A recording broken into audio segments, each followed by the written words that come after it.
साथियों हम तो फकीरी मिजाज रखते हैं, अपनी ठोकरों में ताज रखते हैं। साथियों हम तो फकीरी मिजाज रखते हैं, अपनी ठोकरों में ताज रखते हैं। भीम आर्मी के लोग कर की परवाह नहीं करते दोस्तों। भीम आर्मी के लोग तो अपनी मुट्ठी में आज रखते हैं, अपनी मुट्ठी में आज रखते हैं। भीम आर्मी जिंदाबाद, आजाद समाज पार्टी जिंदाबाद, आजाद समाज पार्टी जिंदाबाद, भाई चंद्रशेखर रावण जिंदाबाद, भाई चंद्रशेखर रावण जिंदाबाद। हमारी रक्षा कर न सकी जो सरकार निकम्मी है, जो सरकार निकम्मी है, हमारी रक्षा कर न सके जो सरकार निकम्मी है, जो सरकार निकम्मी है। आशीर्वाद की गुजारिश करता हूं, आपसे दुआओं की भी दरखास्त करता हूं कि आप सब लोग हम जैसे बच्चों के कंधे को मजबूत करें, जिससे जाकर के जो आज इस देश में जुल्म हो रहा है, उन जुल्म करने वालों के साथ जाके हम लोहा ले सके, उनसे टक्कर ले सके। साथियों, महलों से खंडरों का वास्ता हो जाएगा, हमसे जो उलझेगा फना हो जाएगा। हम जानते हैं हुनर अपना, हम जानते हैं हुनर अपना। जिस ओर बह निकलेंगे वो सो रास्ता हो जाएगा, जिस ओर बह निकलेंगे वो सो रास्ता हो जाएगा। तो खूब बहलाएंगे फुसलाएंगे, कुछ भी कर सकते हैं, वो आपके लोगों को तोड़ेंगे। फोटो खिंचवाने वाले से दूर है ना। अब आप अनीश को देख कर अंदाजा लगा लो। ये आदमी परसों मुझे फोन करता है, मुझे कहता है मुझे कार्यक्रम चाहिए और 4 दिन का समय मुझे चाहिए मुझे। हाँ, ये लड़ भी पड़ता है मेरे साथ, ऐसी बात नहीं है। मैंने भाई 4 दिन का समय नहीं मिल नहीं सकता, बिल्कुल भी टाइम है नहीं, चुनाव है, कई जगह जाना है। कहने लगा जी मैंने समय मिलेगा 2 दिन का। अब देख करना क्या है। अब इसने पूरी टीम इकट्ठी की जिले की, इसमें हमारे विधानसभा अध्यक्ष, पार्टी के संगठन के विधानसभा अध्यक्ष जो उनका बड़ा सहयोग रहा, और इन्होंने एक ऐसा कार्यक्रम कर दिया, मुझे इसकी उम्मीद नहीं थी कि सारी सड़कें ये लोग फुल कर देंगे। ये हमारे कार्यकर्ता हैं। अब आप सोच लीजिए, जिनका कार्यकर्ता इतना मजबूत हो, उनके नेताओं को कोई खरीद सकता है क्या? है हैसियत ऐसा नोट बना हुआ है कोई जो इनके नेताओं को खरीद ले? तो सब बेफिक्र रहे हैं। बीजेपी और संघ को किसी का डर है तो वो आप ही के बच्चों का डर है, बीमारी की भारत एकता मिशन के लोगों का डर है। वो जानते हैं कि पढ़े लिखे लोग हैं, तख्ता पलट करने में मिनट नहीं लगाएंगे। अभी तो हम सिर्फ अपने लोगों को इकट्ठा करके ये बताने का प्रयास कर रहे हैं कि हमारी ताकत क्या है। वरना इस देश के अंदर हर बार हमें लूटा गया है। मैं काम की बात करूं तो सफाई से लेकर के कारीगरी का सारा काम, मेहनत मजदूरी का सारा काम हम लोग करते हैं। और अगर हम एक दिन काम ना करें ना, तो सड़कों में आपको गाड़ी चलती हुई नहीं दिखेगी, सारे पंचर लगी घर दिखेंगे, पंचर हो रहे हैं। एक आदमी फल खाता नहीं दिखेगा अगर हम ठेली ना लगाए। और अगर हम सफाई ना करें तो इस देश में बदबू उठ जाए। ये बात मैं सबको इसलिए बताने आया हूं कि अभी वक्त है संभलने का, सुधरने का। सोचो ना कि हम घर में जो जानवर पालते हैं ना, अगर हम उसको प्यार करते हैं, वो हमारी तरफ उसी प्यार भरी निगाह से दिखता है। अरे हम तो इंसान हैं, हमने किसे प्यार नहीं किया? कांग्रेस को प्यार नहीं किया? बताइए। पैसा से लेकर हर चीज, घर का अनाज बेच के कांग्रेस को दिया हम लोगों ने, सबने मिलकर के। यहाँ के पिछड़ों ने, दलित ने, मुसलमानों ने, खासतौर से कांग्रेस को मजबूत किया पूरे देश में और राज कराया लगातार। कौन बोल रहा CNRC के मामले में? क्या सिर्फ एक ट्वीट करने से हमारी परेशानी को हल हो जाएगा? क्या मॉब लिंचिंग में सिर्फ ये कहना है मॉब लिंचिंग होगी गलत है, उससे हमारी परेशानी को हल हो जाएगा? कौन लड़ेगा हमारी तरफ से आकर के? बताइए, किसको बुलाओगे? कोई नेता है ऐसा जो लड़ने लायक हो? आजम खान साहब ने यूनिवर्सिटी बनाई, बीजेपी ने जेल में डाल दिया, कायम है बकरी चोरी में, कायम है दुकान की चोरी में। अब आप सोचो तो सही, एक मौजिज व्यक्ति क्या बकरी चोरी करेगा, क्या दुकान में चोरी करेगा जाकर के? इतना बड़ा नेता कौन बोला है? कोई निगाह में आपके जो आकर के ये कहा भाई नहीं ये आजम खान साहब सही है? उनकी पार्टी के नेता बोल पाया क्या? नहीं।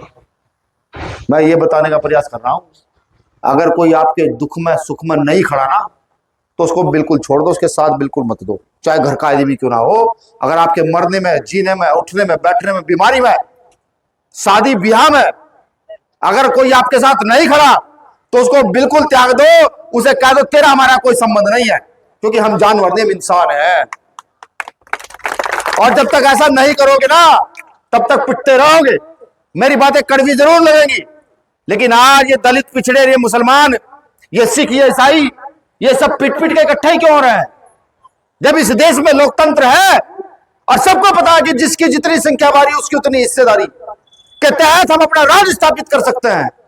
राज के उन लोगों के हाथ में हमने राज कैसे जाने दिया? क्या हम पढ़े लिखे नहीं है? हमें तालीम तो आज आ गई है, थोड़ी सी याद हो गई है, हम सारा काम करना जानते हैं, लेकिन नेताओं ने हमारा इस कदर बेवकूफ बनाया, कभी जात के नाम पे, कभी धर्म के नाम पे, कभी काय के नाम पे, कभी काय के नाम पे, कि हमने आपस में लड़ना शुरू कर दिया। कोई आवाज उठाएगा वो बेवकूफ कहलाएगा। बताओ तो मुझे, गन्ने में खेत में गन्ना कौन सा बोया जाता है, खेत में गेहूं की फसल कौन सी होती है, ये किसान बता सकता है या कोई नेता बता सकता है? इस बात को तो किसान ही बता सकता है ना, ठीक? और हम कौन है? हम किसानों के, मजदूरों के बच्चे तो हैं।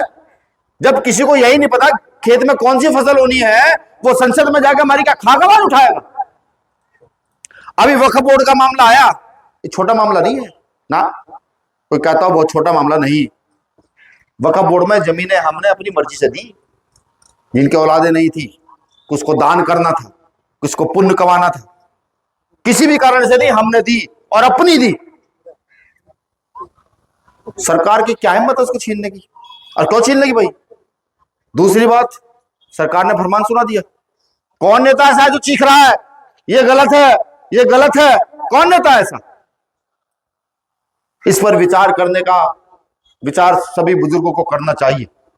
हालांकि मैं इतना बड़ा नहीं कि बुजुर्गों को आदेश दे सकूं, मैं इतना भी बड़ा नहीं कि बहुत कुछ सिखा सकूं। सिर्फ एक निवेदन करूंगा कि अभी हमें हमारे समझने का समय है। सबको मौका आपने देके देख लिया। आपने कांग्रेस को मौका दिया, आपने समाजवादी को मौका दिया, आपने बसपा को मौका दिया, आपने लोकदल को मौका दिया, आपने सबको मौका दे दिया, ठीक? जब मामूली चीज होती है, कोई सड़क पर नहीं आ रहा है। अभी रुड़ की ताजा उदाहरण है, वसीम, वसीम नाम था ना उसका भाई का, ताजा उदाहरण है, पुलिस ने पीट पीट कर मार दिया। सड़क पर लड़ाई तो छोड़ो, नेताओं की हिम्मत ये नहीं कहने को हो रही कि वसीम को क्यों मार दिया। और हम, हमारी पूरी टीम, कम से कम 5000 लोग उतरे थे सड़क पर हरिद्वार के अंदर जब वसीम के साथ मामूली चीज हुई। मैं ये नहीं कह रहा कि कोई एहसान कर रहे हैं ना, हम भारत के लोग हैं और भारत के लोगों की आवाज अगर भारत के लोग नहीं उठाएंगे, क्या पाकिस्तान या अफगानिस्तान से लोग आएंगे? मैं सिर्फ ये बात कह रहा हूं कि अपने पराये को पहचानना शुरू कर दो। अगर आज अपने पराये को नहीं पहचानोगे तो सर्वनाश निश्चित है, कोई रोक नहीं पाएगा। आज मेरी बारी, कल आपकी बारी, परसों किसी और की बारी, तरसों किसी और की बारी। यहां तमाम जातियों के लोग हैं, यहाँ गुर्जर समाज के भी लोग, यहाँ सैनी समाज के भी लोग हैं, यहाँ दलित समाज के भी लोग हैं, यहाँ मुस्लिम समाज के भी लोग, सब लोग हैं। अपने जमीर से पूछो कि आज तक इस राजनीति ने हमें क्या दिया? हमने तो राजनीति को बहुत कुछ दिया, राजनीति ने हमें क्या दिया? इतनी बड़ी आबादी, इतना सब कुछ, इतनी सेवा करने के बाद, और ये तो वो क्षेत्र है सहारनपुर का। आजादी की जब लड़ाई हुई थी, यहां से मेरठ तक उलेमाओं की लाश टंगा दी गई थी, हर पेड़ पर उलेमा की लाश थी। आसन के लोग हमारी काबिलियत पे वो करते हैं, क्यों? क्या संघ के लोग हमारे रहबर हैं? नहीं, उनकी थोड़ी समझो, उनकी दिमाग की आइडियोलॉजी समझो। मेरे साथ रोज तीसरे दिन बहस होती है, तीसरे दिन आगे बैठ जाओ तो चाय पिलाओ, ठीक है। हर दिन कहते हैं तो मुसलमानों को क्यों आगे बढ़ा रहे हो? हमने कहा भाई बात तो तुम्हारी सही है। हम उनसे कहते हैं तुम निकाल दो, सोचो तुम निकाल दोगे, जब रिश्तेदारी में जाओगे केले किस में से लेके जाओगे? ये तो गाड़ी चला रहे हो, अगर टायर पंचर हो जाएगा, टायर, तुम्हारी टायर का पंचर कौन लगाएगा? वो जो बेटियां हमारी शादियों में लहंगे पहनती है, उनकी कढ़ाई बुराई कौन करेगा? हम पूछते हैं उनसे। हम कहते हो जब मन करता है बिरयानी खाने का तो अशफाक को फोन कर देते हो, अनीस को फोन कर देते हो, भाई अनीस बिरयानी बना ले, जरा बिरयानी खाने का मन है। वो कहां से खाओगे भाई? देखो जमीन के लोग हैं हम, नेता तो नहीं है ना, राजनीति अभी तक आती है। राजनीति आती तो लच्छेदार बात की जाती, लच्छेदार सब कुछ कहा जाता। अब तक जो कहा बिल्कुल सच है, 1% झूठ नहीं है। संसद में उठा के हमारे नेता ने भी जो कुछ वहां कहा, चाहे मॉब लिंचिंग कहा, दलितों की बात कहा, गुर्जर रेजिमेंट की बात कहा, बिल्कुल सच कह दिया भाई ये लोगों की मांग है और ये पूरी होनी चाहिए। खाली रोटी खाना जीवन नहीं है, अगर सम्मान नहीं ना तो कुछ नहीं। और इस देश में हम बराबर के हकदार हैं, बराबर के हिस्सेदार हैं। इस देश की आजादी में हमारे पुरखों ने भी अपनी जान दी है। आज भी हमारे बड़े जो हैं वो लगातार मेहनत करते हैं, लगातार। और आज भी अगर देश की बात आ जाए तो हम सबसे पहले निकल कर खड़े हो जाते हैं। दाढ़ी टोपी वाले लोग ये कहते हैं, दलित समाज के लोग ये कहते हैं कि नहीं हम मरेंगे, पिछड़े समाज के लोग कहते हैं आजाद देश के लिए हम मरने के लिए तैयार है। आज भी हमारी क्षमताओं पर शक किया जाता है साहब। कभी कोई नक्सली कहता है, कोई आतंकवादी कहता है, समझे। इसका एक ही है, सतगुरु रविदास जी की एक हमारे कुल गुरु हैं, उनकी लाइन याद मुझे आ रही है। सतगुरु रविदास जी ने कहा कि चाहूं ऐसा राज में मिले सबन कोहन, चाहूं ऐसा राज में मिले सबन कोहन, छोट बड़े सब संग बसे रैदास रहे प्रसन्न। वो साफ साफ कह रहे हैं। जब मैं अपने मुस्लिम कार्यकर्ता के यहाँ जाता हूं ना, और हम 100 लोग एक दस्तरखान पे बैठकर खाना खाते हैं, तो गुरु रविदास जी का एक कथन सत्य हो जाता है, समानता का, कि भाई सब समान है, सब कोई किसी जात किसी बिरादरी का है, हम सब समान हैं। बस उनका एक कथन और सत्य करना है, किस देश को ऐसा बनाना है कि जहां कोई गैर बराबरी हो ही ना। भाई कोई किसी धर्म को मानने वाला हो, सड़क पर नमाज पढ़ते व्यक्ति के ऊपर लात ना मारी जाए, बिल्कुल ना मारी जाए। ऐसा देश हमें बनाना है। और ये देश बनेगा कैसे? बाबा साहब अम्बेडकर संविधान में प्रावधान देके गए लोकतंत्र का। लोकतंत्र में हालांकि उस समय जब लोकतंत्र स्थापित हो रहा था, उस समय के नेता ये कहते थे कि सिर्फ वोट डालने का अधिकार व्यापारियों को, साहूकारों को, नेताओं को और जिनके पास बहुत सारी जमीन है उन्हें देना चाहिए। बाबा साहब अम्बेडकर ने कहा ना, मेरे जो लोग हैं इस देश के अंदर, उन पर तो एक भी खोड़ जमीन नहीं है। अगर मैं मुस्लिम आबादी की भी बात करूं तो कुछ जाति ऐसी है जिन पर जमीन है, वो भी मेहनत के बल पर, वरना सब लोग मेहनत मजदूरी करने वाले हैं। तो बाबा साहब अम्बेडकर ने सबको वोट का अधिकार दिया, सबको। और मुझे 26 जनवरी 1950 को, जिस दिन इस देश में संविधान लागू हुआ, आप कभी वो फोटो देखना जब बाबा साहब अम्बेडकर संविधान भेंट कर रहे हैं ऐसे करके, और नेहरू और 5-6 लोग संविधान ले रहे हैं।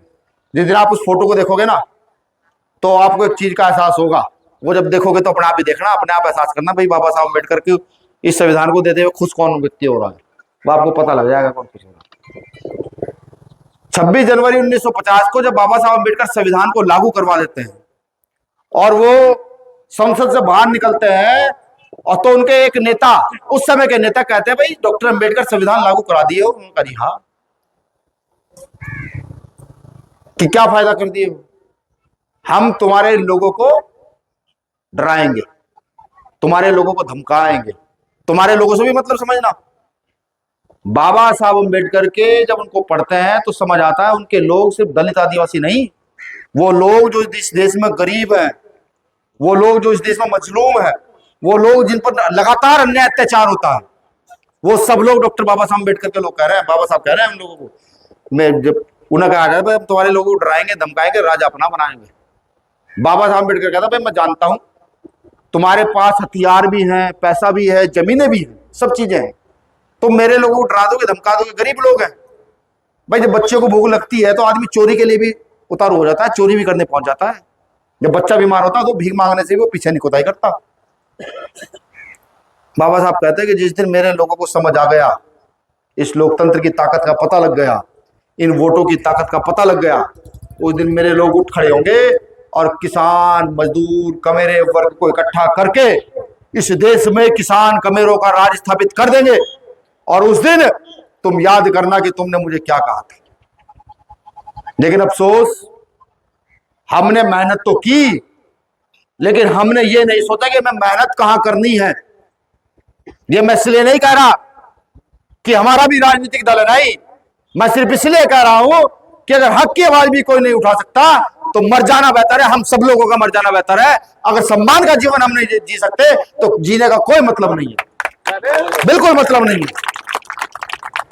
और हमारी थ्योरी में एक ही चीज है, चाहे मेहताब हो, चाहे विनय रतन हो, चाहे चौधरी रविंदर हो, चाहे अनीस प्रधान हो, कि सम्मान नहीं तो कुछ नहीं, बिल्कुल नहीं। ये बखूबी जानता है।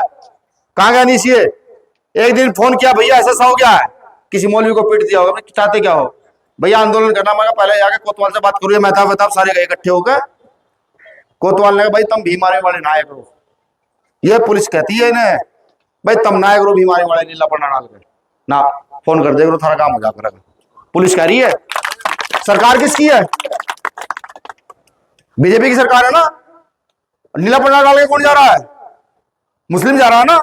लेकिन सरकार की समझ में आ गया कि ये भीम आर्मी के लोग हैं, छेड़ना आग में हाथ डालने के बराबर है। उनकी समझ में आ गया। अभी ईद गई है, आपने दिल्ली का केस देखा होगा कि नमाज पढ़ते हुए एक नमाजी को लात मारी जा रही है, देखा होगा ना। चुनाव का समय था, मैं चंद्रशेखर भाई के चुनाव में था नगीना, पूरी दिल्ली की टीम नगीना। 2 दिन पहले ही दिल्ली हमारे कार्यकर्ता है समीर, वो गैस का मुझे फोन आया, भैया ऐसा सा हो गया, क्या करूं? अब हम थोड़े से दिमाग से टाइट हैं क्योंकि सहारनपुर का खून ऐसा है। तो हमने कहा भाई करना क्या, मर जा। कहना भाई क्या बात कर रहे हो? अरे जब तू सम्मान के लिए नहीं खड़ा हो सकता, नीला पड़ना के लिए मैं क्यों डाल रखा है? इससे बढ़िया मर जा करके ना। भैया भिड़ जाऊंगा। हमने कहा भिड़ जा, और अगर मर भी गया तो शहीदों में इस देश में पहली पंक्ति में नाम वीरेंद्र सिंह तरह लिखवा देगा। आप यकीन मत मानो, सारे लोग नगीना थे, वो आदमी 2 लोगों को लेकर जाकर भिड़ गया और कहा उसे कि तेरी हिम्मत कैसे होगी तुझे हमारे आदमी को लात मारने की, नमाज जो नमाज अदा कर रहा था। भिड़ गया उनके साथ। पुलिस ने सुबह से शाम तक रखा थाने में बिठाकर, शाम को छोड़ दिया, भाई तू जा। क्यों? पता था उसे जेल भेज दिया, फिर दिल्ली वाले इकट्ठे होंगे, उन्हें भी जेल भेज दिया। फिर उत्तर प्रदेश, मध्य प्रदेश, राजस्थान, हरियाणा, पंजाब, गुजरात, केरला, कर्नाटक, तमिलनाडु, ये सब लोग इकट्ठे हो जाएंगे दिल्ली में। दिल्ली को फिर नहीं लगा रखा कई बार। तो उसे छेड़ा नहीं, जेल नहीं भेजा। उसे कहा भाई तू घर चला जा। भाई ठीक है, तू घर चला जा। उसका शाम को फोन आया, मैंने कहा भाई, कहना भैया जेल नहीं भेजा। फिर तू जेल नहीं भेजा, तू अगर अधिकार के लिए लड़ता हुआ जेल नहीं गया, तेरा क्या फायदा भाई, तू काहे का मुसलमान है? तो हंसने लगा कि भैया मैं तो वहीं बैठा रहा, उन्होंने मुझे कह दिया भाई तू चला जा, तेरी हम जमानत कर रहे हैं। मैं 2 घंटे बैठा रहा, मुझे नहीं छेड़ा। किस लिए? किसके गले में ये था, ये था उसके गले में। मैं कहता हूं अपने साथियों को, जब ये पढ़ना पढ़ के कहीं आंदोलन के लिए निकलते हैं, कि जब ये गले में आ गए फिर हम हिंदू, मुसलमान, सिख, ईसाई, बौद्ध, पारसी सब बाद में है। पहले हम बीमार में कार्य करता है, बात खत्म। जब ये गले में होगा तो फिर हिम्मत नहीं। भाई क्या हो सकता है, एक बात तो बताओ मुझे, लड़ते हुए क्या होगा? जिसका जन्म हुआ वो मरेगा नहीं मरेगा? कोई ऐसा भी आदमी है कि जिसका जन्म हो गया जिंदा ही रहेगा? सब मरेंगे ना भाई। आज भी मरना, कल भी मरना, और 4 दिन बाद भी मरना। कोई एक्सीडेंट से मरेगा, कोई हार्ट अटैक से मरेगा, कोई बीमारी से मरेगा। तो लड़ते लड़ते क्यों ना मर जाओ भाई? क्यों ना लड़े, क्यों ना खड़े उनके सामने? क्यों जातिगत धर्म का नाम लेकर हमें मार देंगे, पीट देंगे? इनके बाप का राज है, हमारे बाप का राज है। हमारे बापों ने मेहनत करी, यहाँ पूरा इतिहास है हम लोगों का, पूरा। ये बताओ ही ना। और वो नेता जो यहाँ क्लब का कुर्ता पजामा पहन के आगे बैठ जाएंगे 5 साल में एक बार, आज मुसीबत पड़ेगी फोन करके, हम फोन करेंगे, वो कहते आ जाओ सहारनपुर। उन नेताओं का भी इलाज करना देखो जरूरी हो गया है, सीधी बात है भाई। हम तो बाबा साहब की वो औलादे हैं। आप कह दो एक लड़का दे दो जो पढ़ना लिखना जानता हो और इसे राजनीति में थोड़ा सा भी इंटरेस्ट हो, उसे दे दो भाई, इसे ले जा, जो समाज का काम करेगा। 6 महीने में उसे पूरा देश ना जाना लगा, तो जो सजा दोगे वो वीरेंद्र सिंह सजा लेने के लिए तैयार आपके यहाँ। हमसे नेता इसलिए परेशान है, हर गली, चौक, चौराहे, मोहल्ले में नए नए नेता 22-22, 25-25, 30-30, 35 साल के नेता खड़े कर दिए। राजनीति घबरा गई कि अगर इन्होंने मजदूर किसान के बच्चे को नेता बना के खड़ा कर दिया तो हमारे बच्चे कहां भीख मांगने जाएंगे? समझ रहे हो? ये डर है। जब भीम आर्मी नहीं थी साहब, तो हम भी कोई झगड़ा हो जाता था तो गांव में ट्रैक्टर ट्राली लेकर के किसी का होती बेचारे गए, ट्रैक्टर ट्राली में बैठ के 100-200 लोग विधायक जी कोठी पे जाते हाथ जोड़ते हुए, भाई विधायक जी हमारा मुकदमा दर्ज करा दो। विधायक जी कहते थे ठीक है, पहले बात तो 4 घंटे बाद आते थे, फिर वो कहते थे ठीक है बैठो अभी थोड़ी देर में बात होगी। फिर जब 2-2-2.5 घंटे और निकले तो धूम में और जूसा निकल जाता। फिर विधायक जी कहते हैं, विधायक जी आप मुकदमा छोड़ो, आप फैसला ही करा दो। आज ऐसा नहीं है ना, आज तो कोई घटना घटित होगी, नेताजी खुद भी फोन करे भाई मदद चाह रहे ना जी ना, बीमार में आकर मदद कर देगी। एक गलत आदमी के साथ नहीं खड़े, कोई ये कहता हो कि रेप करेंगे साथ खड़े होंगे ना, किसी कीमत पर नहीं ना। तो किसी धर्म में ये दिखा गया कि गलत के साथ खड़े हो। हाँ, अगर किसी के साथ गलत होगा, चाहे सारी दुनिया उसके खिलाफ है, बीमार में उसके साथ खड़ी होगी, भाई चंद्रशेखर आजाद उसके साथ खड़े होंगे। और हम अपने कार्यकर्ता को अपनी जान से ज्यादा प्यार करते हैं। बिल्कुल, एक कार्यकर्ता के साथ भी कुछ होता है, हालांकि हमारे कई कार्यकर्ताओं को मार भी दिया गया, ऐसा नहीं है, वो लड़ते हुए मरे भी, लेकिन कार्यकर्ता को जान से ज्यादा प्यार करता है। कार्यकर्ता की जान जाने से पहले हम खड़े रहते हैं आगे कि पहले हमारी जान जाएगी। मैं सब चीजें इसलिए बता रहा हूं, ये मेरा दुख है, भाषण नहीं है ना। भाषण देना हो तो भाषण तो बाबा साहब के आशीर्वाद से ऐसा भी दिया जा सकता है कि मैं आपको रुआ भी दूं, लेकिन क्या करूं भाषण का? खाली वोट का करूं क्या? आप लोगों से बताऊंगा, चलो आपने वोट भी दे दिया, क्या करूं खाली वोट का ना। आपके दिलों में जगह चाहिए, घर में जगह चाहिए, आपके हर चीज में हिस्सेदारी चाहिए, आपके दुख में हिस्सेदारी चाहिए और आपके सुख में हिस्सेदारी चाहिए, तब तो फायदा है बीमार भी के लोगों को, वरना कोई फायदा नहीं। ठीक, हालांकि समय कम मिलता है, लेकिन यहाँ हमारे विधानसभा अध्यक्ष कहाँ है? दोनों किसान मोर्चे का विधानसभा अध्यक्ष है। आओ पर आओ, आओ इधर आओ। ये आपकी विधानसभा के विधानसभा अध्यक्ष हैं तीनों लोग, एक किसान मोर्चे का, एक भीम आर्मी का, एक आजाद समाज पार्टी का।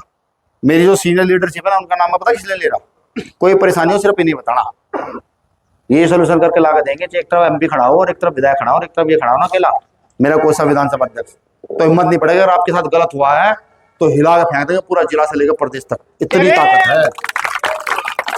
लेकिन बस अब जब हाथ में हाथ मिला लो, सबको देख लिया आप लोगों ने, सबको अजमा लिया भाई, अब मन बना लो 5-7 साल के लिए भाई। अब जो है भीम आर्मी के लोगों को देखो भाई, चंद्रशेखर आजाद का दम देखो, कितना दम। अब तक निराश नहीं किया, सीएनआरसी में जेल गए थे, अंगूठे के नखून फाड़ दिए थे दिल्ली गवर्नमेंट ने, अंगूठों के नखून प्लास से, समझे। आज भी हड्डी में इतना गैप है उनकी, इतना मारा था पुलिस ने सीएनआरसी के मामले में।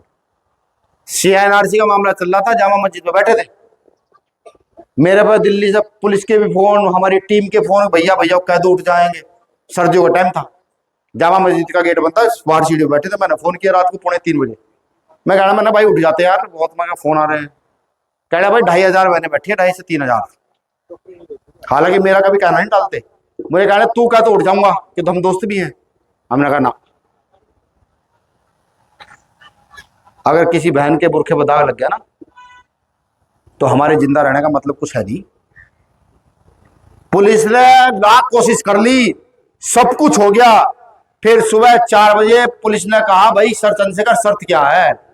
चंद्रशेखर भाई ने कहा शर्त यह है कि एक भी बहन को कोई बदतमीजी नहीं करना, पहले सारी बहनें घर जाएंगी सकुशल, हमारी टीम घर छोड़ कर आएगी, सारी बहनें चली जाएंगी, फिर जो यहाँ परिवार के भाई मेरे बैठे ये सब अपने घर चले जाएंगे, फिर मैं तुम्हारे साथ चलूंगा, वरना तुम्हारी इतनी हिम्मत नहीं मुझे उठा लेगा। पहले सारी बहनें घर गई, फिर बुजुर्ग घर गए, तब चंद्रशेखर भाई उठ करके जेल गए। 2.5 महीने रहे जेल में।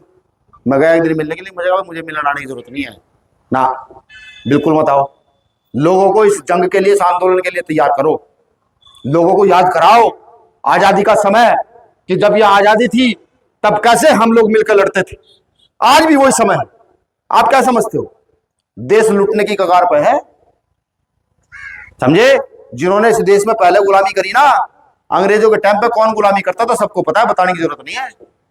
ठीक, हमने गुलामी नहीं करी, हम लड़े हमेशा।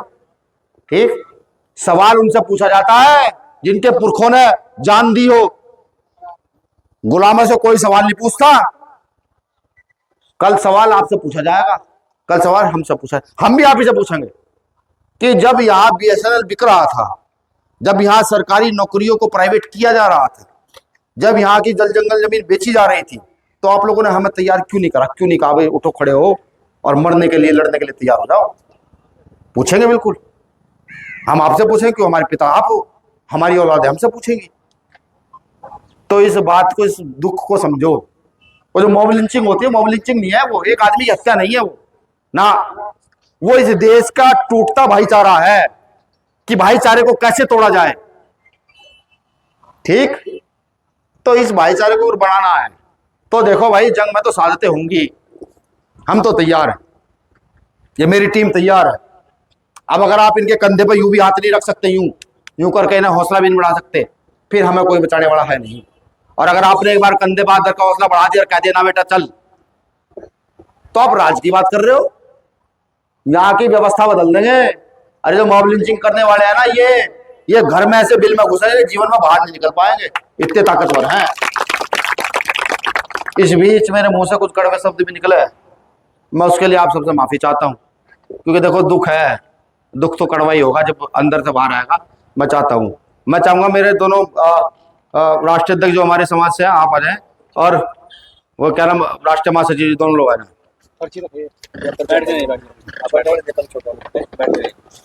भाई नसीम भाई हैं, नसीम जोगी जी जोगी समाज के राष्ट्रीय अध्यक्ष हैं, सलीम जोगी जी जोगी समाज के राष्ट्रीय जनता रसोई के अध्यक्ष जी। चलाने। अच्छा, जनता रसोई, खाना फ्री और कपड़ा फ्री, दवाई फ्री। कहाँ पे चलाते हैं? कांगड़ा। अच्छा भाई, शामली की टीम का आना, सूचना करो, जाकर मुलाकात करेगी इनसे। तालिब राव जी हैं, जिला सचिव किसान मोर्चा। कहाँ है तालिब? अच्छा ठीक। देखिए, आप लोगों पर मेरी की तरह जिम्मेदारी है, मैं शुक्रिया अदा नहीं करता आपका ना, आप जिम्मेदार लोग हैं, इस जिम्मेदारी को निभाएं। और अब जो मुट्ठी इधर उधर, 5 उंगली इधर घूम रही था, इसको मुट्ठी बंद कराने का काम करें, बस इतना हुआ तो मैं समझूंगा कि हम किसी पे एहसान नहीं कर रहे। सबसे बड़ी चीज, कोई नेता आके भाषण देगा कि मैंने एहसान कर देना, हम एहसान नहीं करे, फर्ज है हम लोगों का। इस बुरे दौर में कौन लड़ेगा, किसी को तैयार होना पड़ेगा ना, तो हम तैयार हो गए हैं, तो ये हम लोगों का फर्ज है। तो आप दोनों भाइयों से मुझे ये उम्मीद है कि आप हमेशा अपना भी कंधा मजबूत करेंगे, हमारा भी कंधा मजबूत करेंगे, और इस कंधे से कंधे मजबूत होने को एक इतना बड़ा कंधा तैयार करेंगे कि जिसे कोई डिगाई ना पाए। ठीक, भारत में अध्यक्ष जी